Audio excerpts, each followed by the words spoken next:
Hi guys, so magkuasa ko sa inyo mag-teach ko how to remove this one.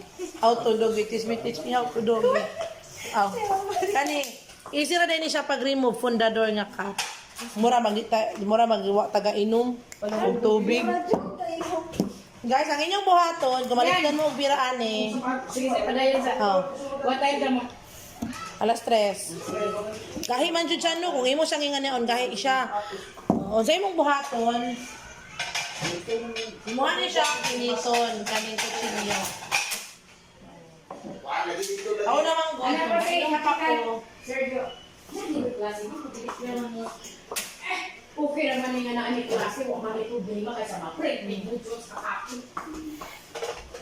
Ani, fondador. So, ito siyang hinito ng kutsilyo. Pasensya na mo sa lubot ni Ma'am Bibia.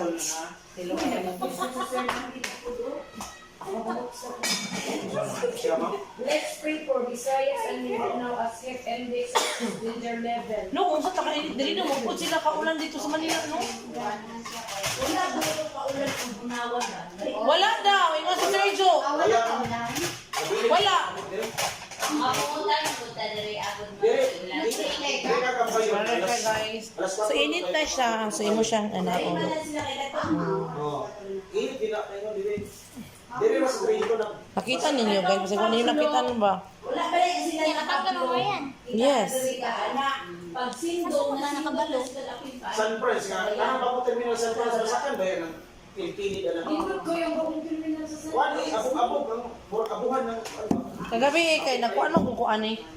wala gid mo na nakita ng murag pulpos na Ako'y daraanan. Nasa palit ang kanang lugay nga. Guys, kada lang ha, kulang pa yung hiinit. Naroon, na-open na siya. Nabila na kasimana ang San Franz way karong agas. Oo, ang tubig nila ang loob. Kasi siya na mo guys, akong background sabak. Oo, sa disipyo pala. Mga ilang source diyan ako. Guys. Diwata. Galing. Ito ba yan sa atong campsite? Bisaw. Ito ba yung tubig ng wapo. No, kay tubig. Mga gani ko sa Pero mga parang panikigay. ilan na daw sila kasimana dito way karong agas nila. Sige, agas-agas. Samantala ang uban, wa na itubig. Ano na ako makita nga. Ang time niya ba? See? Removed! Successfully removed. Mura to siya. So, easy na siya na. Bye guys. Mura to siya.